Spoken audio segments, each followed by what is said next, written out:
हिजुकान 21 अगस्त 2024 हिलोग सानाम आदिवासी भारत बंद रे गड़ोमा और बांखान एसी एसटी जुड़ू बो रेज अचोना अब एसटी जुड़ू चाबा अब लगिद बाबा साहेब आम्बेडकर जहां दाड़े बगी अटोलेआ ओना दाड़े सरकार मुचाद लगिद योजनाय चालुआका और ओना मुचाद लेनखान अब आदिवासी जहां कोटा बनामें ताहन और ओना बाबो नामा जहां दो अब ऑल पढ़ाओ चाकरी नौकरी रे जुड़ू बांगबो नाम दाड़ेया और ओना नाम लगिद अब अड़ी कष्टते हुई अब आदो ओना कष्ट खन बांचा लगिद खान 21 अगस्त 2024 हिलो जहां दो भीम आर्मी कड़ा कुड़ी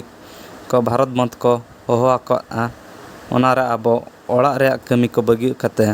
मिद दिना दिन समय ओडक कते बो गड़ो आकोआ मेनते भीम आर्मी संगठन दो देलाहाका नवा भारत बंद दो सेता 6:30 बजे खन एतहबोआ जहां गे 12 घंटा हरी तंगे ताहेना।